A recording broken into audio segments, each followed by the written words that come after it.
Bueno, entonces, buenos días para todos los asistentes. Para los que no me conocen, mi nombre es Francisco Corbalán, soy residente de segundo año de la Universidad Javeriana. Y vamos entonces a continuar con el tema que empezamos hace una semana, que era acerca de topografía corneal. ¿Listo? Hace una semana entonces quedamos en esta diapositiva. Yo no sé si quieren que haga un recuerdo de lo de que vimos o sigo desde acá nada más. Pues yo pienso que puedes continuar porque ¿Listo? estuvimos, La verdad fue revisaste más toda la historia. parte de la historia, sí. Sí. Ajá, perfecto. Bueno, entonces para iniciar la diapositiva que quedamos es buena porque habla como de manera general de algunos puntos de referencia a la córnea que hay que fijarse en la topografía. Igual como les dije, primero el plan era ver como un tema de historia, luego ahora estamos en la parte introductoria. Después de eso vendría lo que son los mapas. Luego los mapas vamos a revisar los parámetros importantes con los valores de normalidad. Y ya para terminar, después de eso, ver los casos clínicos normales y anormales. Bueno, entonces, de los puntos de referencia de la córnea, tenemos ciertos puntos de referencia virtuales en la córnea. Ellos son el ápex corneal, la localización más delgada, la K promedio y la K máxima. Y el grosor corneal central. El ápex corneal, entonces, como se mencionó anteriormente, es el punto en donde el videoqueratoscopio intersecta con la superficie anterior de la córnea. Se suele representar con el reflejo de la imagen de Purkinje 1, que lo vamos a ver más adelante, que es esa imagen. Pero como el sistema de Pentacam no incluye discos de Plácido, el dispositivo considera el punto que confronta al target de fijación como el ápex corneal, que la verdad no es el verdadero ápex corneal en la mayoría de los casos. El software de los tomógrafos entonces considera este punto como el origen de las coordenadas cartesianas X para el eje horizontal y Y para el eje vertical. La dirección del eje X va desde la derecha del paciente a su izquierda y el de la Y va de abajo hacia arriba. Entonces lo que vaya hacia la derecha es positivo, hacia la izquierda negativo en la X, y lo que va hacia arriba positivo en la Y y hacia abajo negativo. Todo el resto de puntos de referencia son medidos a partir del ápex corneal. Es por esto que el ápex corneal va a tener los valores de referencia de X y Y, que van a ser 0 para cada uno de los meridianos.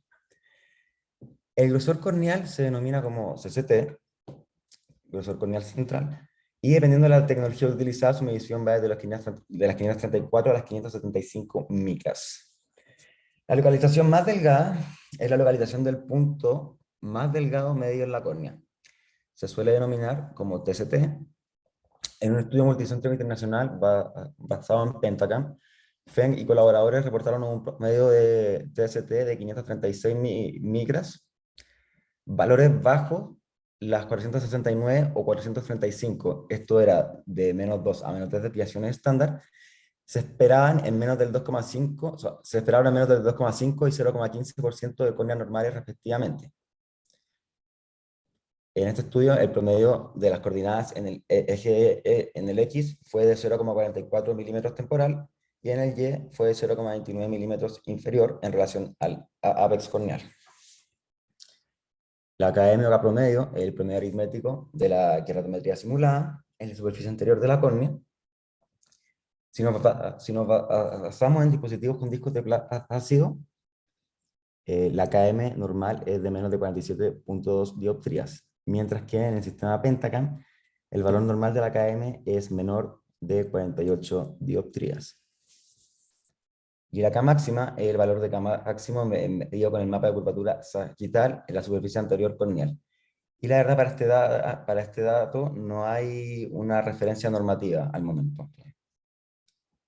Para el de K máxima, Ajá. sí, pero para el de la K promedio, Sí, sí, acuérdate hay. de los índices de Rabinowitz, que es lo que estás diciendo, ¿no? Sí, Él, sí, él sí. decía 47,2, ahora Pentacam dice menor de 48, pues la diferencia es menos de una dioptría. La Claro, verdad es eso que fue lo que dije, que la K media, sí hay valores, como está escrito en la diapositiva, pero la K máxima como que no hay una referencia. ajá, Ujú. Sí. correcto.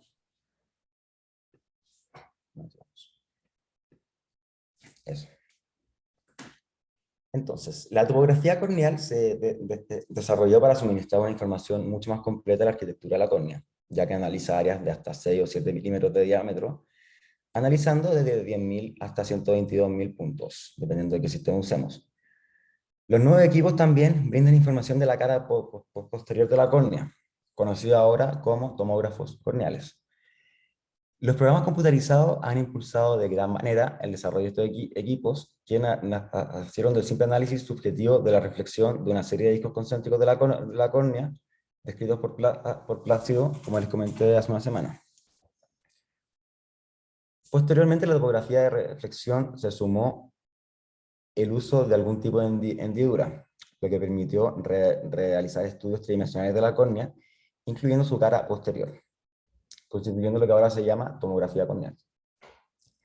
A pesar de que existen diferentes mapas con una utilidad específica para comprender la forma de la córnea, los mapas de elevación han llegado a marcar un antes y un después en el estudio de esta y la detección temprana de ectasias, llegando a ser sin duda el paradigma en la actualidad.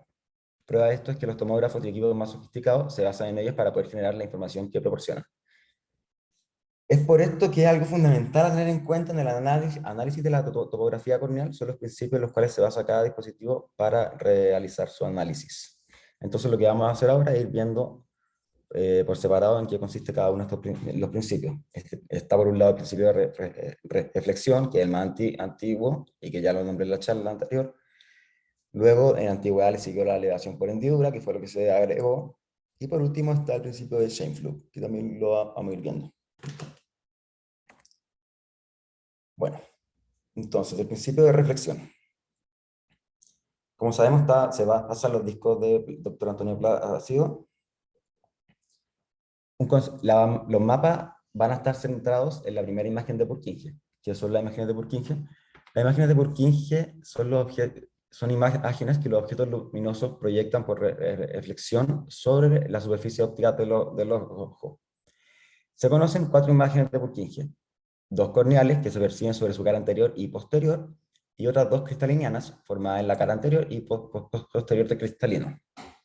La primera imagen, la más intensa de las 4, se produce sobre la cara anterior de la córnea. La segunda, que corresponde a la cara posterior de la córnea, es menos visible. La tercera imagen, formada sobre la cara anterior del cristalino, es también poco apreciada. Y la cuarta imagen, de intensidad mayor que la segunda y la tercera, es producto de la reflexión sobre la cara posterior del cristalino. Entonces, el principio de reflexión se basa en la creación de una imagen virtual, correspondiente, como les dije, a la primera imagen de Purkinje, al proyectar en la córnea una serie de círculos concéntricos. Estas imágenes son analizadas luego por un software matemático que se encarga de definir la curvatura corneal del meridiano más curvo y de su correspondiente ortogonal, que en córneas normales corresponde al meridiano más plano. Estos valores o radios de curvatura son medidos en milímetros y pueden ser expresados también en dioptrías de curvatura. Entonces, finalmente lo que va a hacer la máquina es medir la desviación de los anillos reflejados y me calcula el radio de curvatura de la superficie corneal a partir de esto mismo.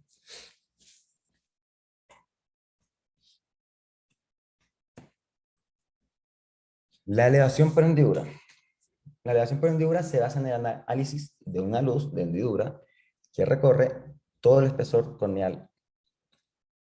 Se toman 20 hendiduras, tanto basales como 20 hendiduras temporales, como se ve en ese diagrama, y estas luego se unen para formar un patrón combinado, para así poder tener información tanto de la cara anterior como posterior de la córnea.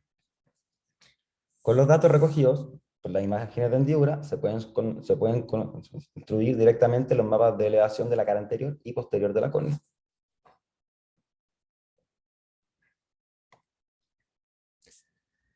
Ahora veremos lo que es el principio de Scheimpflug.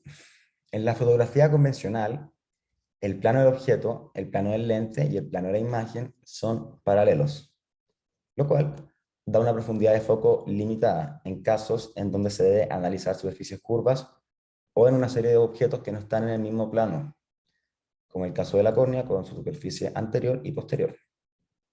En estos casos, entonces, el enfoque de determinado objeto es parcial, impidiendo visualizar claramente alguna superficie del mismo u objetos ubicados en otros planos. Carpentier, un fotógrafo francés, diseñó en 1901 una cámara con la habilidad de inclinar a diversas angulaciones su lente para aumentar de esta forma la profundidad de foco y poder captar con suficiente nitidez objetos ubicados en diferentes distancias en fotografía arquitectónica. Posteriormente, Theodor Scheinflug, un oficial naval nacido en Viena, cansado de las imprecisiones en los mapas cartográficos que tenía que usar durante sus expediciones militares, se decidió a desarrollar dicho principio para usarlo en fotografías aéreas de terreno. Al aplicar este principio a la topografía de hendidura, se puede analizar con mayor precisión no solo la superficie anterior, sino también la superficie posterior de la córnea. Entonces, ¿qué se requiere para que suceda esto?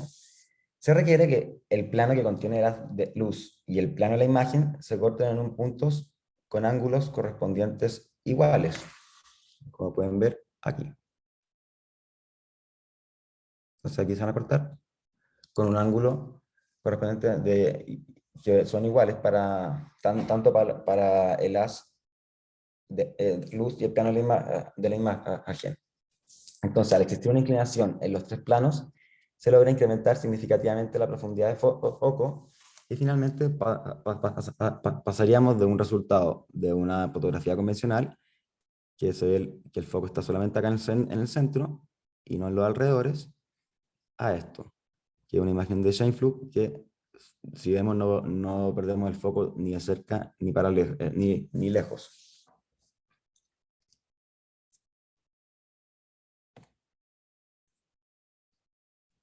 Entonces ahora vamos a hablar acerca de los topógrafos y tomógrafos que hay en el mercado actualmente. Entonces, como les dije, vamos a tener lo que son los topógrafos de reflexión, que los más conocidos son el Atlas, el Keratron, el Tommy y el ISIS. Los topógrafos de hendidura, o tomógrafos corneales, que el más famoso, utilizado y conocido es el Pentacam. Y tenemos lo que son los topógrafos híbridos, que van a mezclar lo que es un topógrafo de reflexión y un tomógrafo. Y esto viene siendo lo que es el Orscan, Galilei, Sirius. Francisco, el dato de el tomógrafo de Pentacam como un topógrafo de hendidura, no me queda claro porque los tomógrafos de hendidura fueron pues, la primera generación que fue el Orscan. ¿Sí? ¿Por qué el dato de hendidura? Porque el Pentacam es una cámara Scheinflug rotacional. ¿Sí? ¿De Sí, dónde sacas este finalmente, dato así como de hendidura? la clasificación que vi yo finalmente es que el Pentacam, al no tener los discos de Plácido, se considera como un topógrafo de hendidura más que un híbrido. Era eso. Pero el Pentacam sí tiene plácido, o sea, eh, sí te Eh, da la imagen en la topografía axial. Pero más adelante lo vamos a ver, pero el Pentacam, doctora, no utiliza los discos de Plácido, utiliza el Scheinflug y la aleación, o sea, y la hendidura. Plácido creo que no tiene. Ya, pues no tenemos topógrafo Pentacam en la clínica, pero sí he visto muchísimas topografías y conozco el equipo, pero bueno, simplemente me llama la atención porque siempre los topógrafos se han clasificado, como lo tienes aquí, de reflexión, de hendidura y los híbridos, pero los de hendidura básicamente aquí se cataloga es el Orscan. Listo, vamos a ir desarrollando el tema y Listo. vemos esto y nos explicas bien por qué tienes eh, Sí, como de hendidura el Pentacam. listo. Listo, continúa. Bueno, entonces topógrafos de reflexión eh, se basan en la creación de una imagen virtual, correspondiente, como les dije, a la primera imagen de Purkinje, al proyectar en la córnea una serie de círculos concéntricos, que son los discos de Plácido. Estas imágenes entonces se captan en una cámara de video y se analizan por un software para determinar la curvatura cuantitativamente. El área corneal analizada es variable, dependiendo del diseño de los discos de Plácido, pero está alrededor de un 60%. Luego el equipo me genera una serie de mapas de colores para graficar esas curvaturas y así facilitar su comprensión por el oftalmólogo. Estos valores pueden ser expresados en milímetros, representando la curvatura, o ser convertidos a dioptrías de curvatura. Estas dioptrías de curvaturas en el área paracentral de la córnea se corresponde bastante bien con el poder óptico de la córnea. Sin embargo, la correspondencia disminuye mucho en la periferia debido a la influencia de la aberración esférica. Entonces, esta conversión de milímetros del radio de curvatura a dioptrías de curvatura se logra utilizando el índice de keratométricos, en uso desde principios del siglo XX, con un valor de 1,3375. Este índice asume una forma corneal prolata normal y una relación normal entre las caras anterior y posterior, para poder así calcular a partir de la curvatura anterior el poder keratométrico de toda la córnea sin tener que medir la curvatura posterior. Para esta conversión, entonces, como les dije, se puede utilizar el índice keratométrico, o si se quiere calcular el poder corneal del total, basándose solamente en la curvatura anterior, o se puede usar el índice real de cada medio refractivo, como puede ser el estroma con 1,376, o el humor acuoso con 1,336, para calcular el poder de cada superficie, anterior y posterior por separado.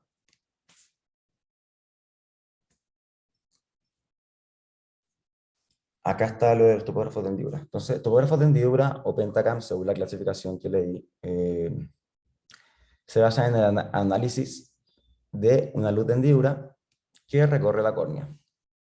Utiliza la triangulación directa para construir mapas de elevación tanto en la cara anterior como en la cara posterior de la córnea.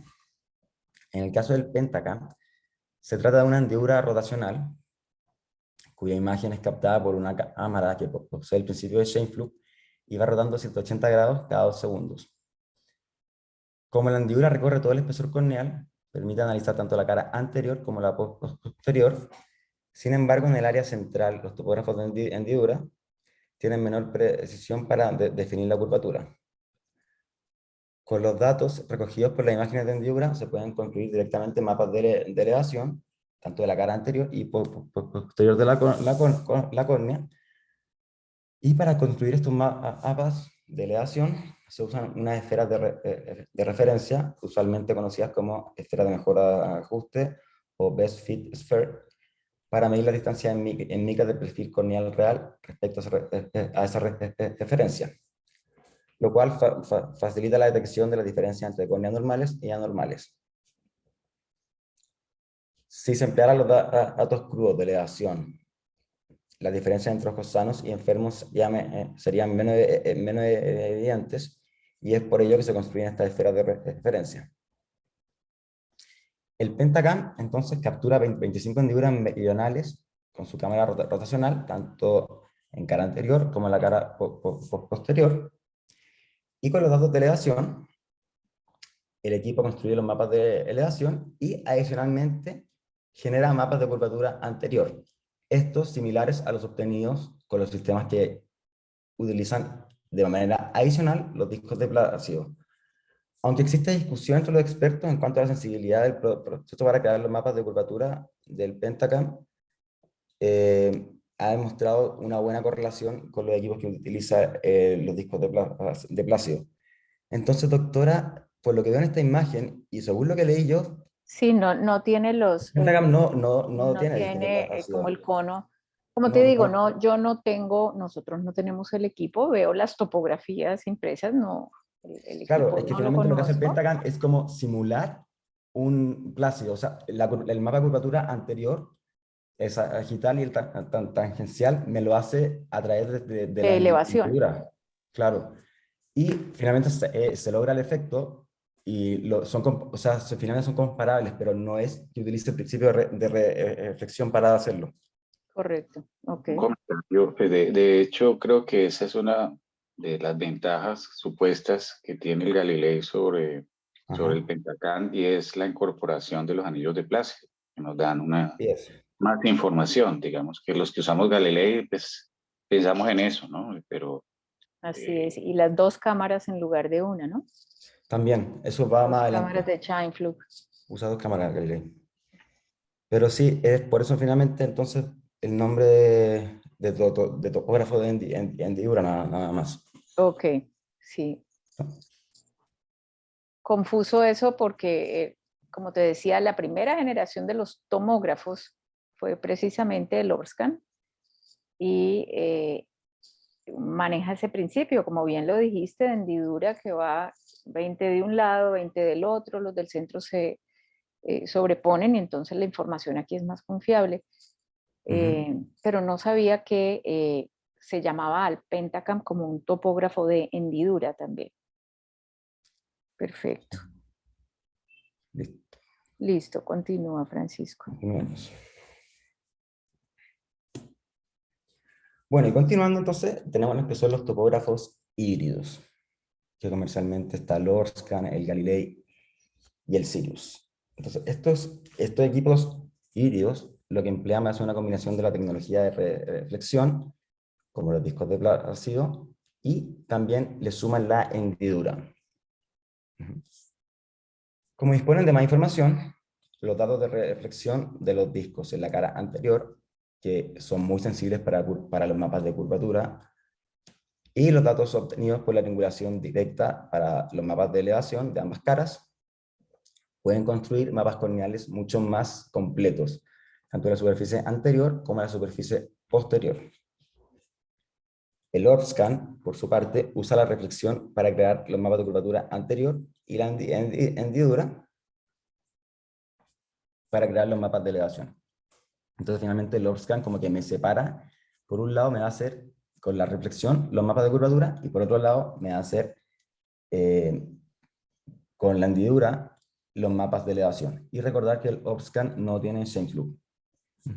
Mientras que el Galilei y el Sirius emplean el sistema Scheimpflug e integran la información tanto de reflexión como de hendidura. Entonces, para generarme tanto los mapas de curvatura como los de elevación, van a utilizar tanto la información de la reflexión como de la hendidura. Claramente está que le ponen más énfasis cuando hacen los mapas de curvatura a lo que me recoge la máquina de reflexión, y cuando hacen los mapas de elevación le ponen más énfasis a lo que me recoge la máquina de la hendidura. Pero lo que hacen es integrar. En cambio, el Orbscan, por más que sea un híbrido, analiza por separado. O sea, lo que es curvatura me lo analiza con los datos de la reflexión, y lo que es elevación me lo analiza por separado con los datos de la hendidura. Y no tiene Scheimpflug.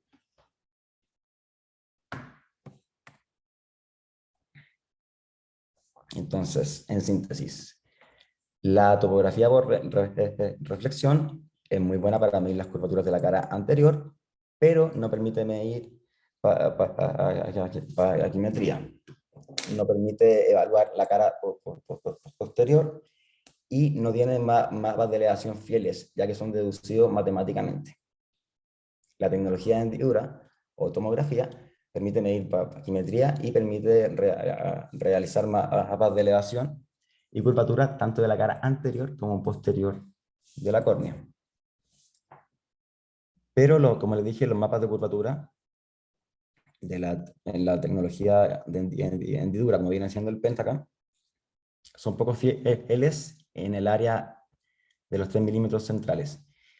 Y por último, los topógrafos que usan tecnologías híbridas, ya sea tanto de reflexión como de hendidura, suman las ventajas de ambos sistemas y anulan sus desventajas.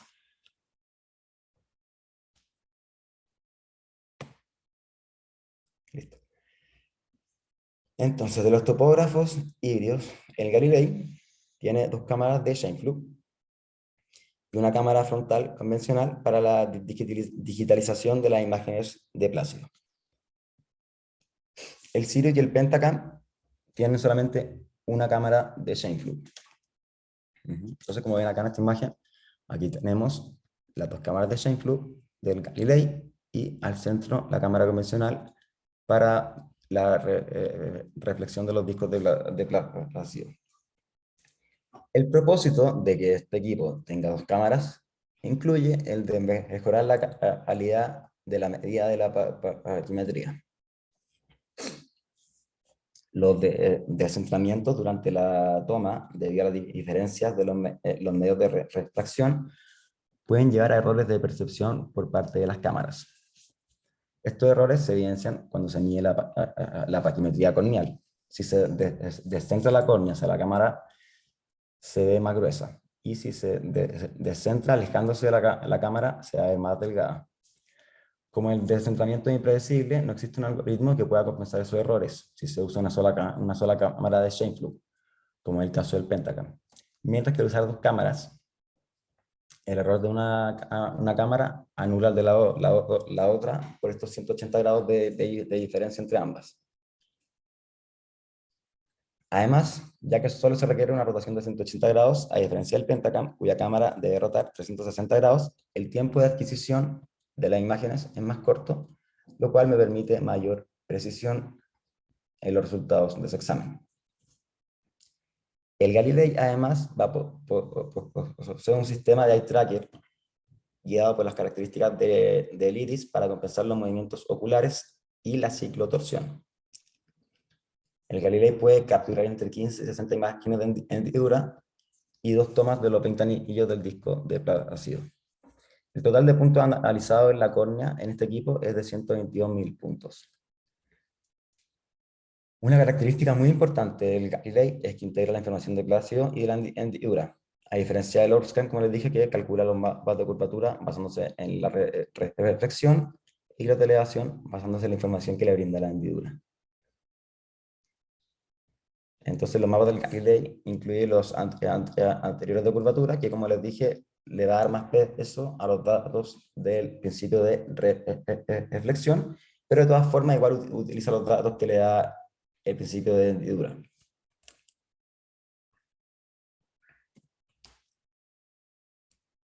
Listo. El mapa de poder refractivo corneal total, o total corneal power, tiene la particularidad que es calculado por el método matemático de trazado de rayos y usa los índices refractivos reales de la córnea, que es 1,376, y del acuoso, que es 1,336. Por ello es muy fiel en cuanto al poder corneal, aún en caso de pacientes con antecedentes de cirugía refractiva previa.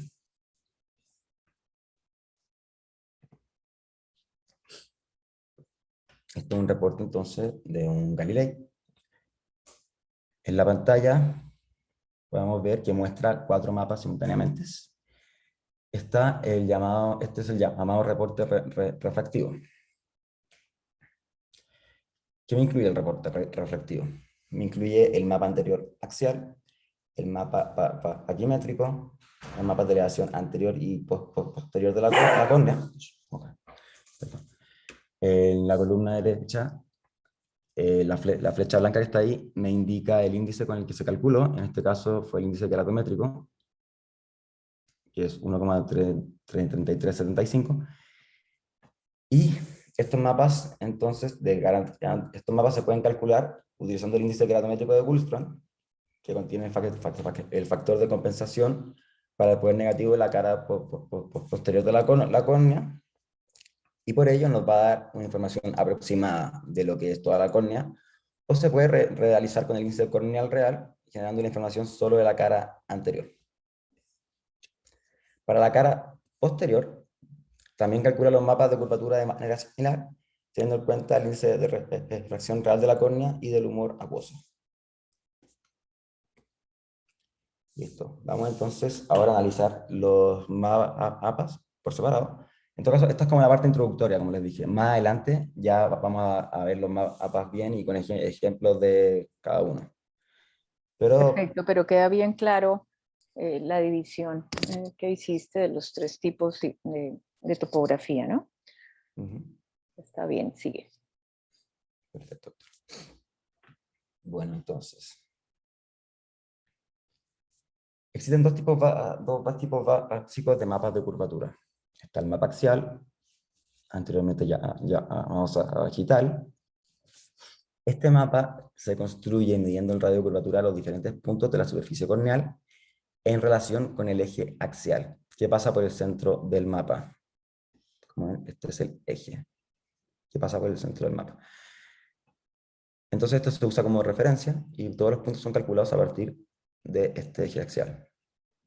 Este mapa nos permite una visión global de la forma de la córnea. Su desventaja es que puede pasar por alto pequeñas variaciones focales de la curvatura, sobre todo en la periferia media.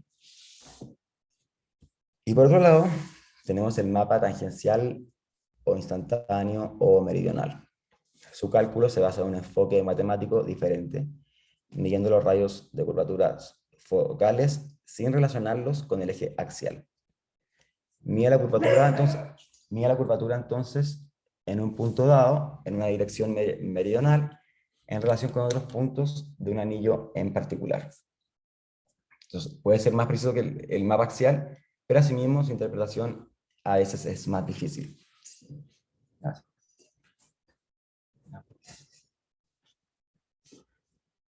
Listo.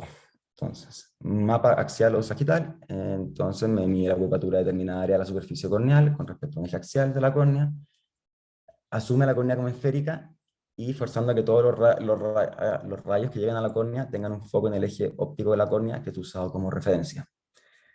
Requiere calcular el centro de la imagen y aporta buena información de la zona central de la córnea, aunque la información de la periferia es menos precisa. Este mapa permite una visión global de la córnea, pero tiene como desventaja que puede pasar por alto pequeñas variaciones focales de la curvatura periferia. Al generar una imagen global de la misma, le permite al clínico un análisis rápido del patrón topográfico y permite una fácil comparación de mapas de seguimiento para observar si es que hay o no algún cambio. El mapa tangencial instantáneo permite la medición de la potencia de una gran parte de la córnea, incluyendo la periferia, para analizar la relación del área estudiada con otros puntos de un anillo de queratoscopia en particular. Para calcular el radio de curvatura, se determina el arco circular que mejor se aproxima a la curvatura de los puntos estudiados, llamado círculo osculador, cuyo radio de curvatura corresponde al del segmento de la curva estudiada para ese punto. Para definir cuál es el círculo osculador, se requiere determinar la tangente y la rata de cambio de esa tangente. Este cálculo no fuerza que los focos se relacionen con el eje óptico axial de la córnea. ¿Esto qué hace? Hace que los mapas tangenciales den información más precisa localmente, ya que estudian cada punto en función de los puntos adyacentes. Esto entonces de una u otra forma hace su cálculo más preciso que el axial, sobre todo en periferia, pero también lo hace más sensible a artefactos sin importancia clínica que me van a alterar la arquitectura real de la córnea. Es útil, por ejemplo, para identificar la real área de ablación, zona óptica, luego de cirugía fotorrefractiva, o la ubicación del ápice o pico de un queratocono.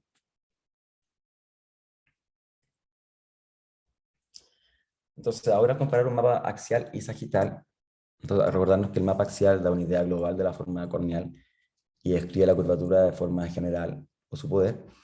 Y el mapa tangencial da detalles específicos, una descripción detallada de la curvatura o forma.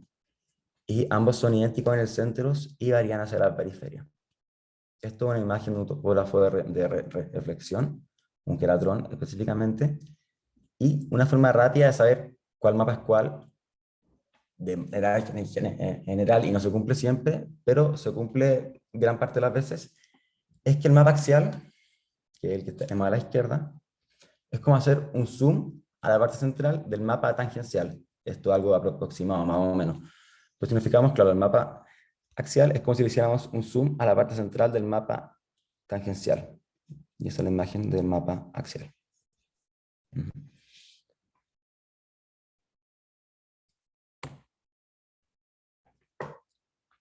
Entonces ahora vamos a ver un poco lo que es el corbatín astigmático.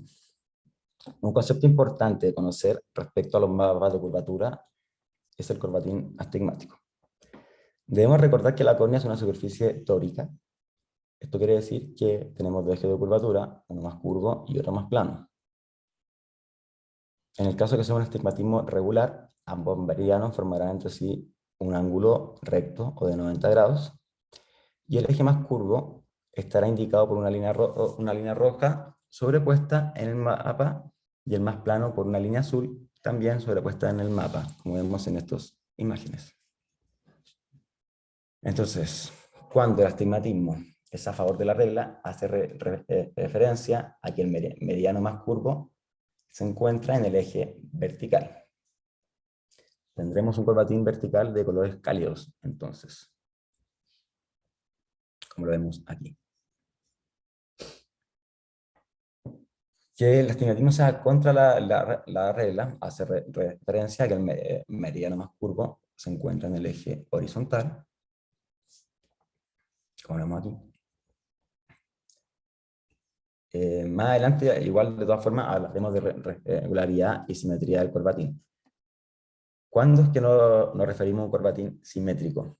Es cuando el segmento del corbatín astigmático en la hemicornia inferior es similar al de la hemicornia superior, como se ve en esta imagen de acá. Por último, también existe los casos en el cual el corbatín tiene una orientación diagonal, y ahí estaríamos hablando de un corbatín, o sea, de un astigmatismo oblicuo, que es un corbatín diagonal, como se ve aquí. Como les digo, más adelante igual se va a tocar este tema más a profundidad, pero esto es como un abrebocas del tema. La ortogonalidad entonces está dada por dos meridianos topográficos perpendiculares entre sí, es decir, en astigmatismos regulares. El meridiano más curvo, es decir, la línea roja, y el más plano, la línea azul, ambos meridianos son ortogonales, como lo vemos aquí. En el corbatín astigmático podemos ver que el segmento inferior es la continuación del segmento superior, es decir, tienen la misma dirección. Cuando se dice entonces que hay una pérdida de ortogonalidad, ¿a qué nos referimos? En esta imagen entonces podemos ver que el segmento superior del corbatín tiene una inclinación, por lo que se pierde la dirección compartida por ambos segmentos. Y de esta manera, el ángulo que se forma entre ambos meridianos ya no es ortogonal, es decir, no van a ser perpendiculares.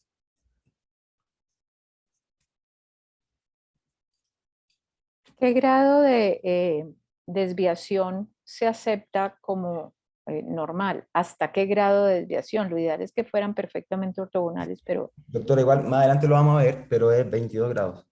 20 grados es. Sí, Sí, igual más adelante exactamente, como está bien para explicado. ir como recordando valores con las imágenes, ¿vale? Sí, sí. Muy bien. El otro concepto importante es el enantiomorfismo. ¿Esto a qué se refiere? Se refiere a que las imágenes topográficas de un ojo corresponden a las imágenes en espejos del ojo contralateral. En una persona sana, entonces, la imagen topográfica del ojo del lado derecho va a ser muy similar a la imagen topográfica del ojo izquierdo, pero invertida, en espejo. Esto igual es un concepto importante a tener en cuenta.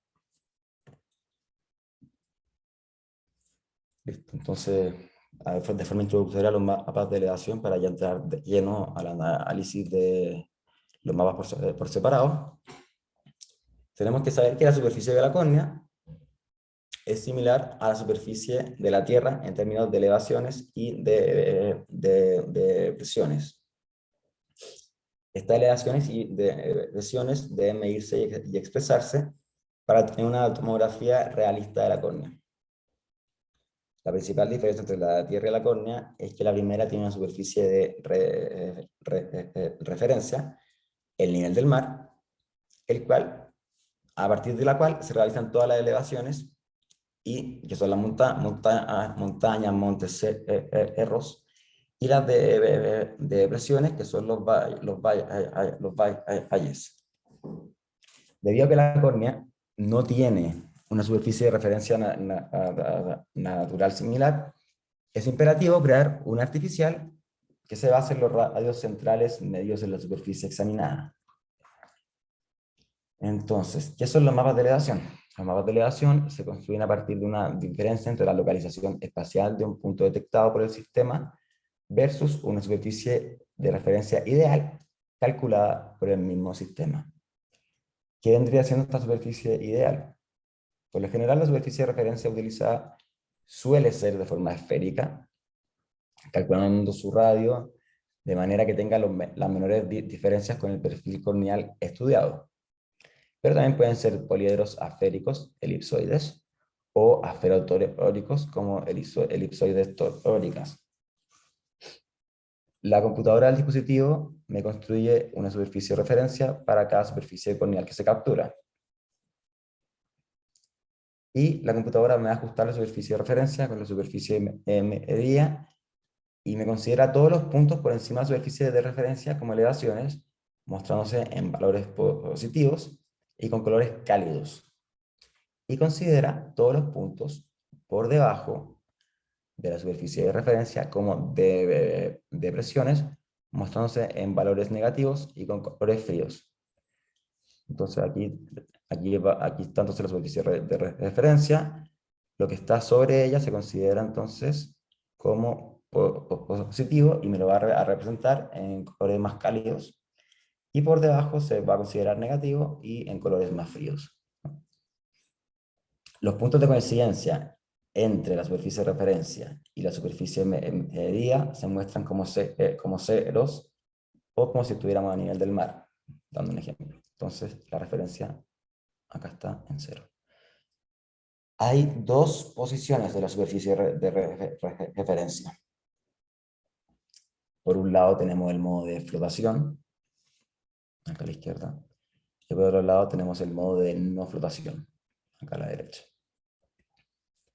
En el modo de flotación, la computadora ajustará las posiciones de la superficie de referencia en relación con la superficie de la córnea, basándose en un principio que establece que el área A más el área B, que está aquí, es igual al área C, que está acá. Lo que significa que la superficie de referencia estará en una posición neutra, en donde todas las elevaciones son iguales a todas las depresiones. En el modo no flotante, la superficie de referencia tocará el vértice de la córnea. Entonces aquí. La posición estándar de la superficie de referencia es el modo flotante. Este de acá. En el caso, por ejemplo, de un astigmatismo corneal, sabemos que hay un meridiano más curvo y otro más plano. Dado que el meridiano más curvo es más inclinado que la superficie de referencia, como vemos en esta imagen, el más curvo está en rojo y el más plano está en verde, desciende por debajo de ella, al ser más empinado, y se muestra como una depresión y con colores fríos. Entonces pueden ver aquí que el mediano rojo, que es el más empinado, se muestra con colores fríos, porque va a estar por debajo de la superficie de referencia. Y por otro lado, debido a que el mediano plano es más plano que la superficie de referencia, se va a inclinar por encima de la misma, como ven en esta imagen. Está inclinado sobre la misma. Y se muestra como una elevación y se le asignan colores cálidos en los mapas de elevación. Esto produce entonces la forma de un reloj de arena, independientemente de los modos flotantes o no flotantes. El patrón de reloj de arena me refleja un astigmatismo corneal significativo de más de una dioptría en la superficie medida. El reloj de arena está coloreado de azul porque corresponde al meridiano empinado que está debajo de la superficie de referencia, como se mencionó anteriormente. Además, al igual que el corbatín simétrico, el reloj de arena se orienta verticalmente en el astigmatismo de la regla, horizontalmente contra la regla y oblicuamente en el astigmatismo oblicuo.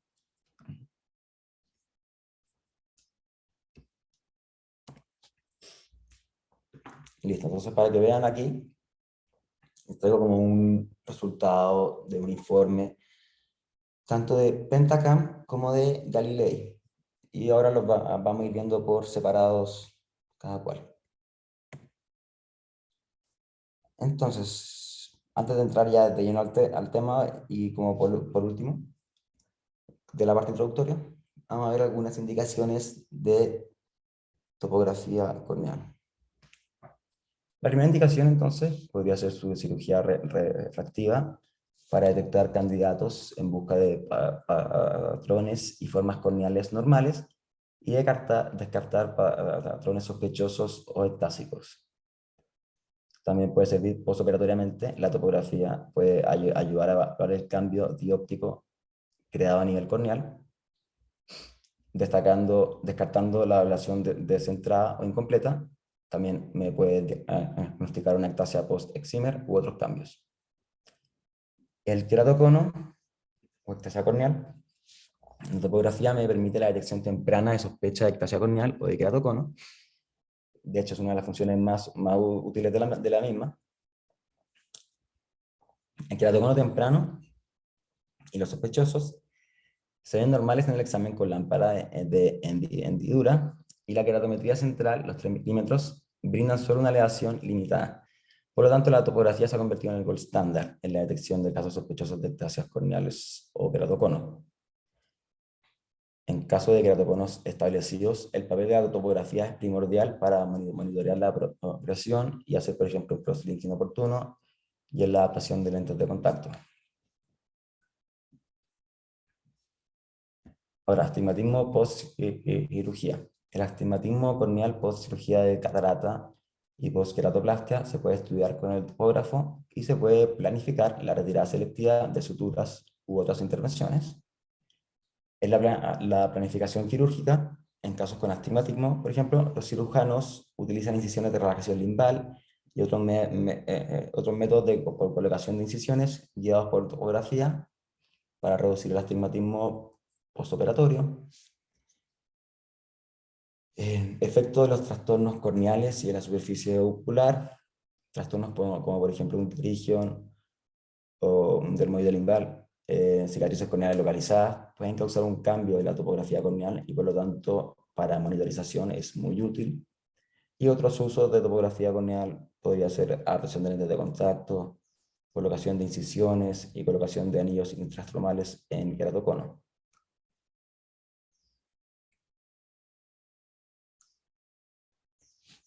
Listo. Entonces, antes de comenzar, lo que primero tenemos que ver siempre, antes de tomar un examen incluso, de topografía, y cuando nos llega el resultado, es verificar bien los datos del paciente.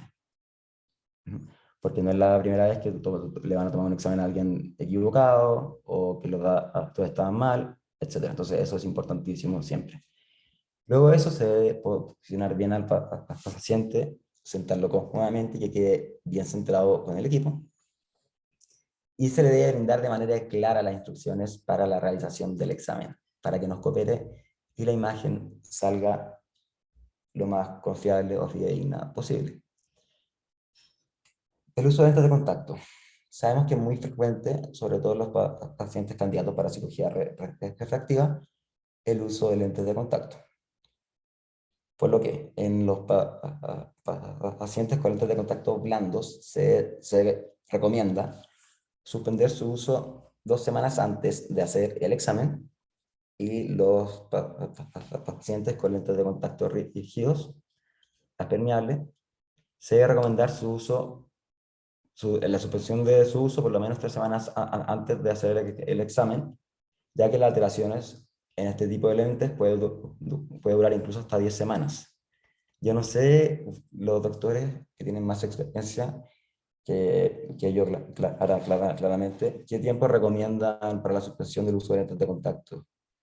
Pues básicamente en los blandos está bien 2 semanas. Sin embargo, hay muchas personas que aceptan incluso hasta 1 semana. Lo que pasa es que depende del tiempo que el paciente lo lleve usando, ¿no?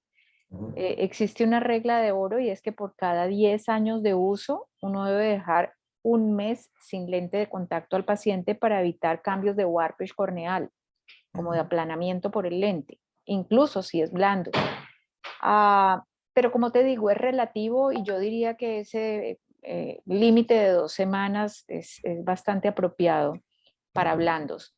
Ahora, para rígidos, 3 semanas, aquí sí que es importante lo de la regla de oro, porque uno sí ve mucho más frecuente en lentes rígidos el acodamiento o warpage corneal que con los blandos. Entonces, si tú con 3 semanas de no uso del lente le haces al paciente su topografía, pero ves signos clínicos de warpage, entonces, pues obviamente hay que indicarle un mayor tiempo de suspensión para repetirlo nuevamente, digamos unas 2 o 3 semanas después. O sea que en ese caso no hay como un criterio absolutamente claro, sino hacerlo después de 3 semanas, el del lente rígido, digo yo, revisar la topografía. Si está sin warpage, pues obviamente aceptarla, pero si no, repetirla posteriormente. Perfecto. Bueno, eso sigamos. Lo que es el film lagrimal. Entonces, la superficie corneal debe estar regular y esto se logra con una adecuada lubricación. Pacientes con ojos secos, con epífora, difusión granular de meiomio, todas estas patologías nos alteran los resultados del examen. Entonces, algo que es muy útil de contar es con lubricantes en la sala que se realiza el examen. También mala exposición puede ser por los pacientes que tengan algún tipo de alteración palpebral, pestañas muy largas, por ejemplo, ya que estos artefactos pueden comprometer la calidad de la imagen obtenida. La iluminación del ambiente, este examen debe ser tomado en condiciones escotópicas. Y por último, si alguna de estas condiciones no se cumple antes de la toma del examen, nos producirá que el resultado del examen quede invalidado. Por lo tanto, es importante ponerle atención y cuidado antes de tomar el examen a todo esto. Otro dato que vale la pena mencionar es que el paciente no esté con la pupila dilatada, ¿no? Sí, Como el sí. paciente tiene que tener un punto de fijación, pues obviamente la incomodidad de la midriasis, pues puede que no haga muy confiable esto. Entonces, idealmente sin dilatación. Sí, eso es muy importante también. Muchas gracias, doctora. Sigamos entonces. Bueno, esto es un ejemplo de cómo se ve un resultado de un pentacam. Entonces, antes de iniciar la lectura, la topografía, es importante, como les dije, recordar, revisar siempre el nombre, la edad y el ojo a ver. Por convención, en la toma del examen siempre se empieza con el ojo derecho. Y el informe también. Y este es el informe de un Galilei, como se ve el resultado. Listo. Una vez entonces que ya se tomó el examen y tenemos el informe de resultados, debemos pasar a la interpretación del mismo. Lo primero que debemos de fijarnos para interpretar correctamente los resultados son los colores. Como sabemos, tanto los mapas de curvatura como de elevación y paquimetría están representados de manera cualitativa por un código de colores. Los colores cálidos, es decir, la escala del naranjo-rojo, nos indican mayor curvatura, mayor elevación, y en el caso de mapas paquimétricos nos representarán que es más delgado.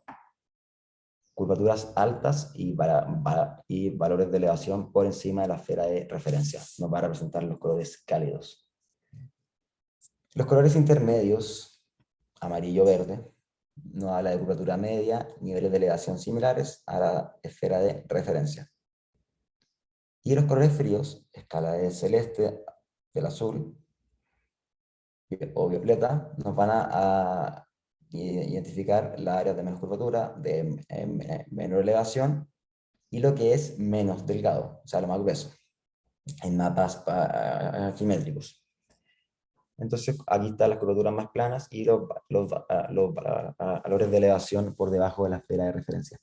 Igual, como les digo, la escala de colores uno la puede ir ajustando al equipo con el que trabaja, pero por convención se utilizan estos colores que les estoy comentando, y ahora más adelante les voy mostrando los diferentes settings que hay de la escala de colores.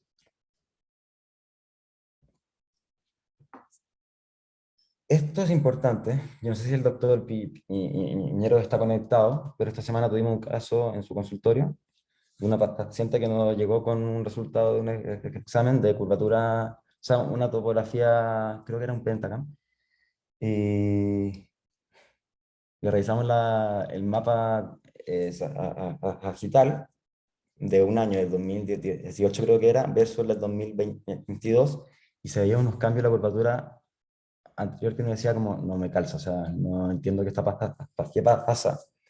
Y luego nos fijamos en qué escala de colores se utilizó, y nos pudimos dar cuenta que la cambiaron de un año con el otro. Entonces, ojo siempre también a qué escala de colores se utiliza. Existe la escala normalizada y la escala absoluta. La escala normalizada, o relativa, la computadora proporciona mapas de contorno de color que se basan en el valor dióptrico promedio de la córnea que se mide. La desventaja es que el color de dos mapas no se puede comparar directamente y debe interpretarse en función a los valores de ese único resultado. En cambio, en la escala absoluta, estandarizada, la computadora muestra todas las córneas en la misma escala, lo que hace que se pueda realizar la comparación entre distintos exámenes. Entonces, la escala absoluta me permite la comparación porque está estandarizada, y la relativa es muy difícil hacer la comparación. La absoluta me va a dar una baja resolución, un rango alto de poderes corneales, es buena para screening y buena para ver los detalles más gruesos. En cambio, la escala relativa me da una alta resolución, tiene un rango angosto de poderes corneales, muestra detalles más sutiles y me da un examen más detallado. Entonces, recordar siempre qué escala de colores se está utilizando. Además, los incrementos de color del mapa de curvatura se pueden elegir tanto en escalas de 0,25 dioptrías, de 0,50 dioptrías, de 1 dioptría o de 1,50. En general, el uso de una escala fina me exagera las irregularidades, mientras que el uso de una escala gruesa puede ocultármelas. Si ven acá, al usar la escala fina, se van a exagerar las irregularidades que veo en el mapa, mientras que si uso una escala gruesa, pueden ver que puede incluso ocultar un poco las irregularidades. ¿Qué se recomienda? Se recomienda utilizar una escala de 1 dioptría en el mapa sagital y una escala de 1,5 dioptrías en el mapa tangencial, para así evitar sobreestimaciones y subestimaciones. Lo mismo puede decirse de los mapas de elevación y paquimetría. Para los mapas de elevación y paquimétricos se recomienda utilizar escalas de 5 micras y 10 micras respectivamente.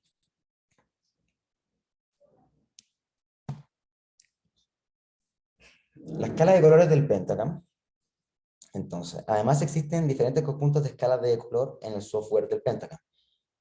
Se conocen el Oculus, el Holiday Primary, el American Style, Atlas, Bellini Intuitivo, Smollett Clays, USS, Ambrosio 2 y TMS. Estos están aquí. Acá uno puede elegir finalmente qué software, o sea, qué escala de colores voy a utilizar. Estos conjuntos de colores difieren en la codificación de los colores, pero no en los valores que se muestran. Entonces, Bellini y Ambrosio recomiendan el uso de la escala de Bellini intuitiva para el mapa de curvatura y los mapas de elevación, como ven aquí, curvatura y elevación, utilizar la escala Bellini intuitiva, y recomiendan el uso de la escala Ambrosio 2 para el mapa de altimetría.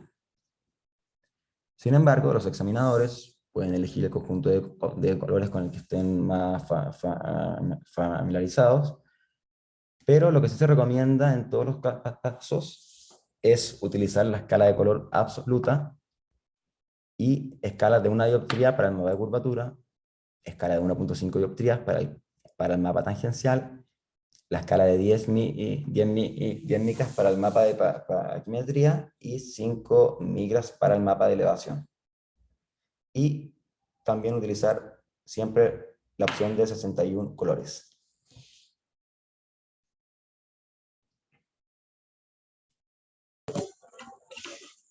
¿Alguien quiere hablar? Parece que hay un micrófono prendido. Veremos a ver. No sé, Daniela, tienes el micrófono prendido. Por favor, apágalo. Gracias. Sigue, Francisco. Entonces, esto es un ejemplo de una escala de colores. Esto es la misma córnea, la cual está expresada en diferentes escalas. Podemos ver que de acuerdo a qué escala se utiliza, cómo van a cambiar los colores en los distintos mapas, siendo que es la misma córnea.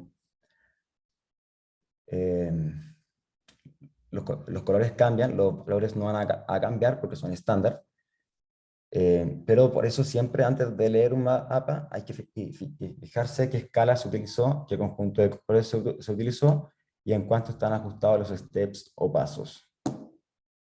Para que lo recuerden, que es muy importante fijarse en la escala y qué steps se están utilizando. Porque me puede generar cambios en lectura y uno puede decir como, oye, ¿qué es esto? Y finalmente a lo mejor no era nada, pero si lo veo con una escala, como le dije, de steps más corto, me pueden exagerar algunas cosas.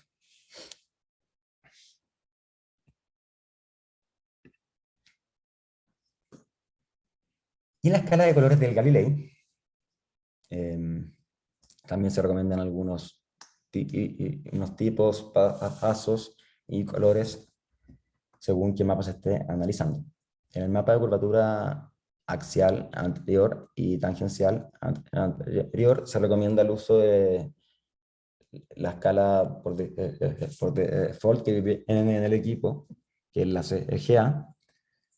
Los pasos recomendados son los mismos. En el axial anterior es de 1 dioptría, en el tangencial es de 1,5 dioptría, y los significados, tanto en los mapas de curvatura anterior y tangencial, lo que está con colores más cálidos me dice que es más encurvado, colores más fríos, más aplanado.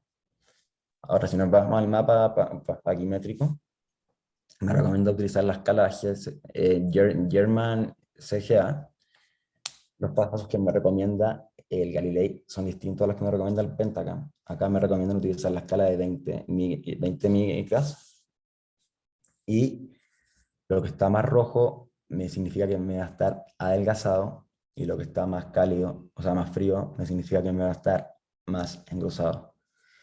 Un comentario que te ¿sí? quería hacer ahí sobre esta escala fue hecha por el doctor Carlos Guillermo Arce, de ahí el nombre de la Claro, sigla. sí, Pues, sí, TGA, ajá. y él lo creó, digamos que es otra supuesta ventaja que tiene el Galilei sobre el Pentacam, y él lo quiso hacer esa escala de colores porque eso hace que esa escala sea muy marcada, como en escalones. Ajá. La diferencia entre colores es más fácil de diferenciar.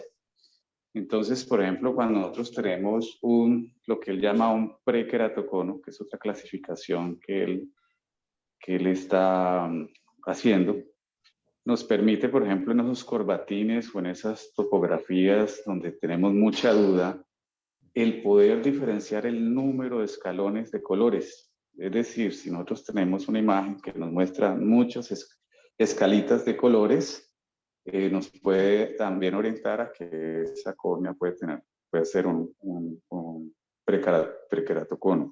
Entonces, ese es como el comentario que quería hacer. Perfecto. Y mira el nivel del amarillo, que es en 47, acorde con pues con el dato de Rabinowitz, ¿no? Ajá. Por encima de 47,2, pues ya está en el límite, ¿no? En sospecha. Así. ¿Sigue? Bueno, entonces, y el de elevación, por último, me recomienda la escala ANSI. Los pasos son los mismos que el Pentacam, 5 micras, y lo más cálido va a estar más elevado, lo más frío va a estar más deprimido. Ya. Listo, entonces nos dieron el resultado del examen, nos fijamos que los datos son del paciente están bien, y ahora, antes de empezar a analizar ese informe de topografía, lo que primero hay que fijarse es la calidad de la imagen obtenida. En este caso va a depender de dos variables, una dependiente del examinado y la otra del examinador. Por parte del examinado, entonces, las causas para que la calidad de la imagen no sea la adecuada puede ser por parpadeo mientras se realiza la toma, una fisura palpebral estrecha, una fijación pobre, una superficie corneal irregular. Todas estas causas son cosas que debemos haber tenido en cuenta antes de tomar el examen, ya que si no, aparecerán en este punto y ¿qué va a hacer? Que nos comprometan los resultados fidedignos del mismo. Por parte del examinador, entonces, puede ser que hay una falta de ajuste a la pupila del paciente. El parámetro QS solo aparece en el Pentacam. En el caso del Galilei, cuando uno intenta tomar el examen, ya nos aparece la calidad del examen con un porcentaje, no queda registrado en el reporte del mismo, pero sí lo indica la máquina al momento mismo de la toma del examen.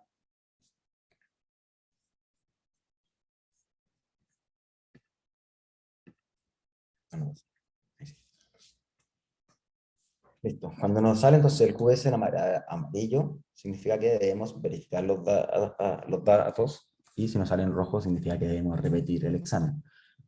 Como les dije, el QS es del Pentacam. Entonces, si nos aparece el recuadro QS en amarillo o rojo, nos dice que está alterada la calidad de la imagen dependiendo de los diferentes factores, como puede ser el mal alineamiento, descentración, la superficie, etc. La máquina entonces me hace una especie de filtro y nos permite detectar cuál puede ser la causa de la alteración de la calidad de la misma. Cuando nos dice el dato nos dice data y está en amarillo, es porque usualmente el paciente entrecerró los párpados, entonces no se tomó toda la córnea y faltan datos de la misma. Si este quality status me dice fix, significa que hay un descentramiento por parte del examinador o del examinado. Y eso puede ser por una pobre fijación, un ángulo capa aumentado, etc. Esto puede llevar a que se vea como una pérdida de la ortogonalidad cuando la verdad no la hay. Ante un QS entonces alterado, debemos verificar pestañas, párpados, película lagrimal, uso de lentes de contacto. Hay artefactos que pueden afectar esto, como lo son las pestañas muy largas, una ptosis, una apertura insuficiente palpebral, una irregularidad en la película lagrimal. Por lo que, si nos aparece alterado el QS, lo que se recomienda entonces que es volver a tomar el examen nuevamente. En ocasiones, ya sea o por tener una córnea muy patológica, queratocono muy avanzado, postoperatorios de queratoplastias, cicatrices corneales o degeneraciones corneales, por más que repitamos el examen varias veces, el parámetro de calidad de la imagen no se va a poder mejorar. Entonces, ojo ahí, o sea, si nos dice como que el parámetro está alterado, claro, repitamos el examen, pero hay algunas patologías corneales que por más que repitamos el examen, no pasa a salir alterado siempre ese parámetro.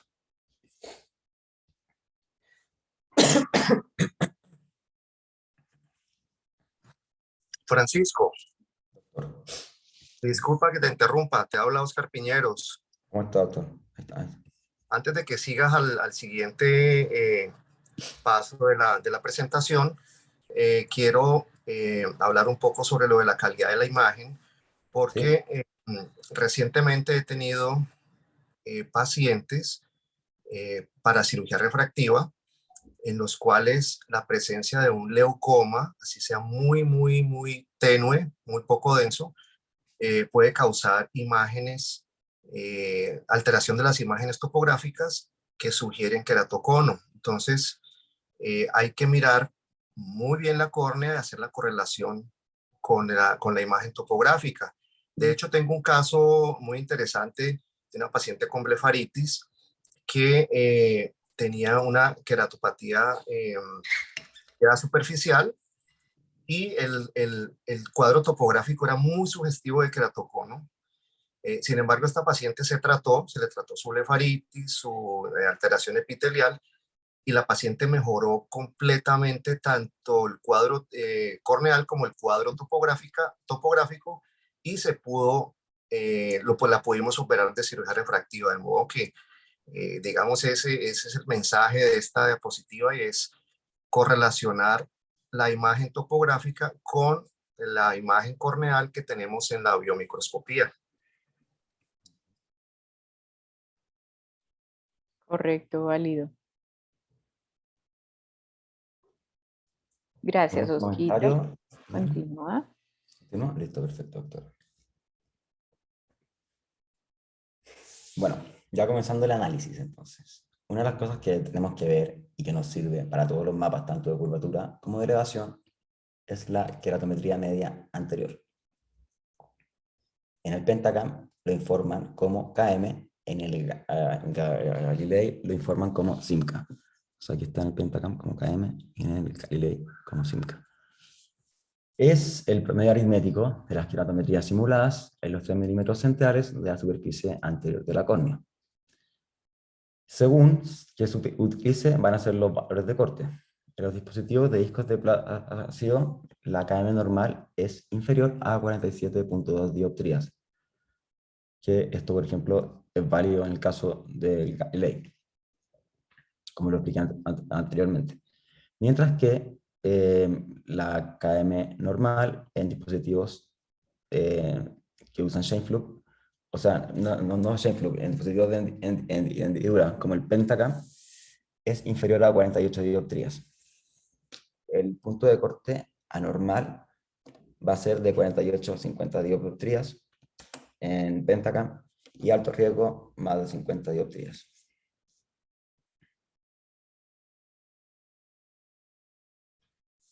Bueno, entonces ahora vámonos así de lleno a lo que son los mapas y vamos analizándolos por separados cada uno para luego continuar con lo que son los parámetros y ya seguir luego con los ejemplos.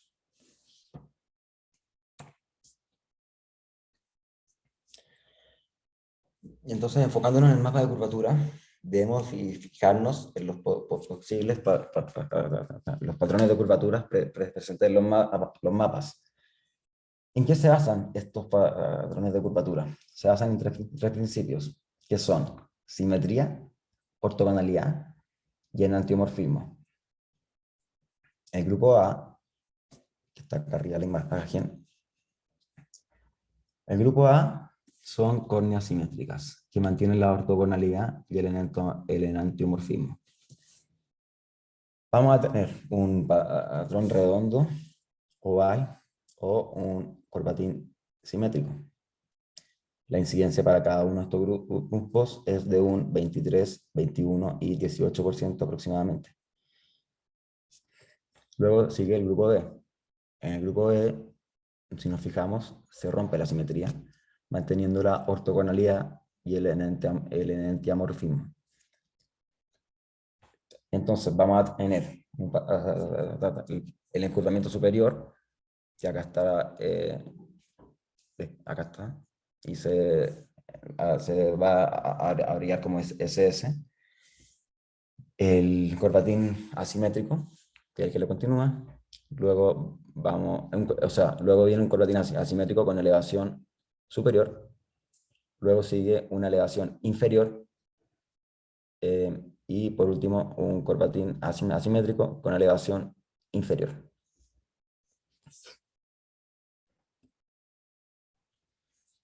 Luego viene el grupo C. El grupo C, ¿qué se le suma? Aparte de la pérdida de asimetría, se suma la pérdida de la ortogonalidad.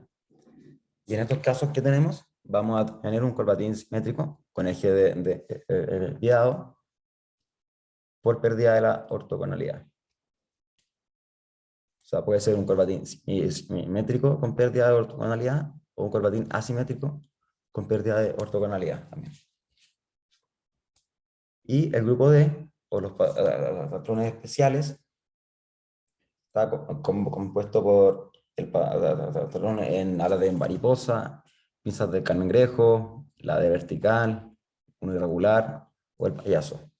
Y ya lo vamos a ir viendo cada grupo independientemente. Los patrones simétricos, o grupo A, son los que se presentan en la mayoría de la población. Consiste entonces, como les dije, en el patrón redondo, oval y corbatín simétrico, y se encuentran en el 23, 21 y 18% respectivamente de la población normal. Al contrario del patrón de corbatín simétrico, los patrones redondos y ovalados se encuentran en córneas con astigmatismo insignificante en la superficie anterior, de menos de una dioptría. Pero todos ellos me van a representar una superficie anterior regular. Aunque este grupo tiene patrones simétricos, no siempre van a ser normales.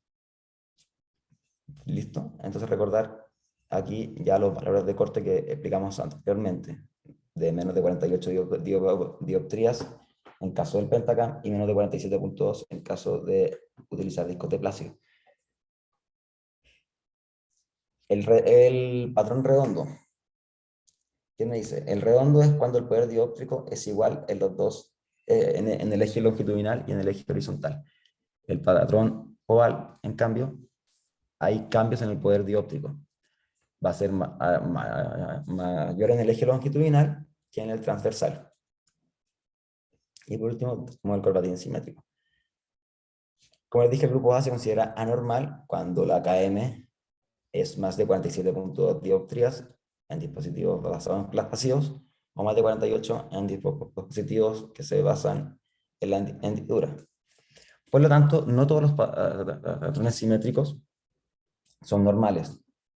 Debemos fijarnos siempre en la keratometría media anterior y que se respete el corte antes descrito. El corbatín simétrico se orienta vertical, horizontal u oblicuamente con la regla, contra la regla u astigmatismo oblicuo, respectivamente. Como les expliqué entonces, el astigmatismo con la regla es cuando el meridiano de máxima potencia de refracción está dentro de los 90 grados más menos 30 grados, como vemos aquí. Entonces va a estar entre 60 y 120 y entre 240 y 300 grados. En este tipo, la imagen vertical formada por este meridiano es frontal a la horizontal.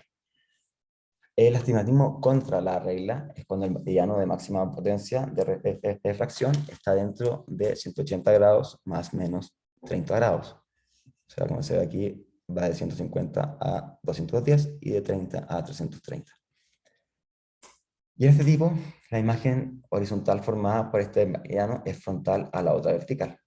Y el astigmatismo oblicuo es cuando los dos meridianos principales no son ni verticales ni horizontales.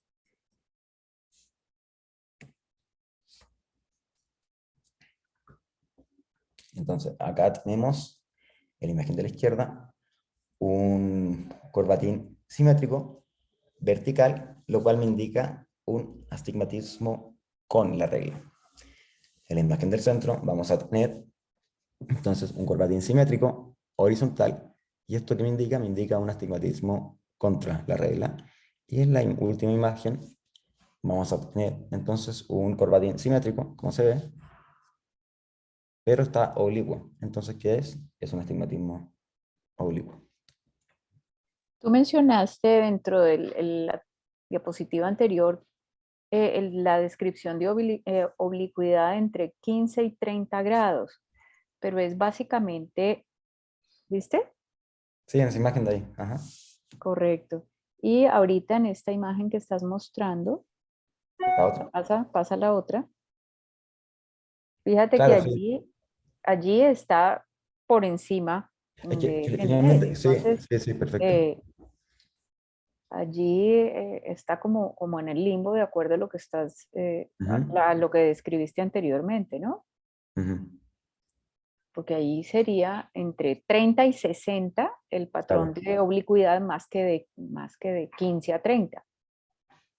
Sí, esto es un ejemplo finalmente que lo saqué de un libro, pero claramente le faltó también el otro meridiano de oblicuidad. Finalmente lo que es oblicuo es todo lo que sale, lo que no está en el eje horizontal ni vertical. Correcto, Sí, entonces es de pero 30 lo a que dice 60. Merceditas es cierto. Es de 30 a El 60. diagrama está errado. Sí, sí, el diagrama está malo, toda la razón. Porque vertical es entre 120 y 80, como estás mostrando ahí en el primero, contra la regla, horizontal es 30 Sí, grados es para verdad. arriba y para abajo, y ese limbo entre 30 y 60, ¿sí? Lo que corresponde al otro lado es oblicuo. Es totalmente cierto. Sí. Hay que hablar con el doctor Inha para que haga una edición de su libro. Está mal el diagrama, Listo, continúa. digamos.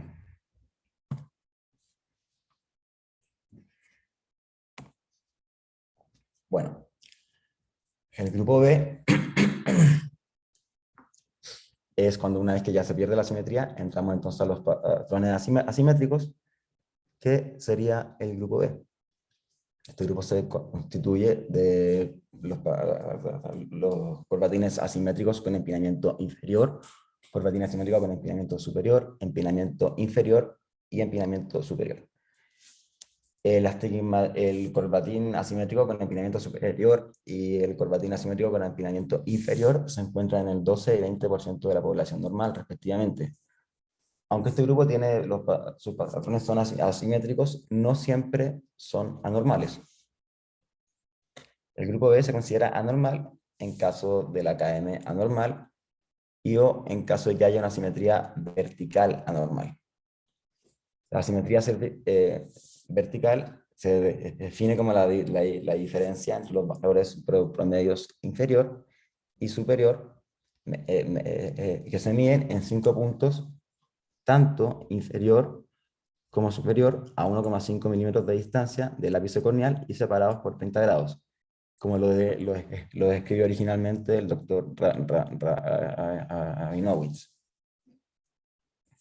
Entonces, el cálculo se hace entonces en estos 5 puntos, que tanto inferior como superior, que se encuentran a 1,5 milímetros de distancia del ápex y se separan por 30 grados cada uno. Fíjate que ese patrón descrito inicialmente por Rabinowitz de asimetría, Sí. y como bien lo has dicho, hasta un 20% de los astigmatismos asimétricos o en el 20, son normales. Entonces, uno simplemente cuando ve un astigmatismo asimétrico tiene que ir a correlacionar con otras variables, ¿sí? Para ver si esto es normal o anormal, porque si hay una asimetría superior o inferior, Rabinowitz la describió inicialmente inferior, ¿no? El I-S. Claro. Pero también puede ser superior. También. Y si a esto se le suma que ese, digamos, lado más curvo del astigmatismo se relaciona con el punto de mayor elevación, de menor paquimetría, pues obviamente ya hay patología subyacente, ¿no? Pero no necesariamente, si todos esos parámetros están bien y solamente se ven estos patrones de asimetría, porque con mucha frecuencia pueden ser normales. Claro. Y para eso en tratamientos ya quirúrgicos está el patrón guiado por topografía para poder solucionarlo, ¿no? Regularizar esas córneas. Listo, continúo. Bueno, entonces, la simetría vertical, como se escribió originalmente, es anormal cuando hay una diferencia inferior-superior de más de 1,4 dioptrías, en caso de que el meridiano inferior sea mayor al superior, y es anormal cuando la simetría superior-inferior es más de 2,5 dioptrías.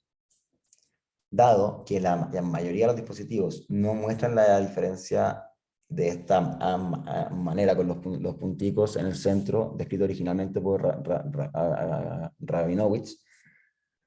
Hay un método para simplificar este cálculo y es la lectura de la diferencia existente entre el inferior y superior en el meridiano más empinado, que se puede considerar al utilizar los valores inferiores y superiores del segundo círculo de números, que es lo que vemos acá. Entonces, claro, esta es la forma de cálculo original, pero también es válida esta forma de cálculo, que finalmente hacer la sustracción de los segundos círculos de números. Que no es tan preciso, pero se puede utilizar. Entonces, en el índice inferior superior se calcula la diferencia entre los valores medios de dioptrías inferior y superior, y se compara, como les dije, la media de los 5 puntos superiores en azul sobre el meridiano horizontal con los 5 puntos inferiores.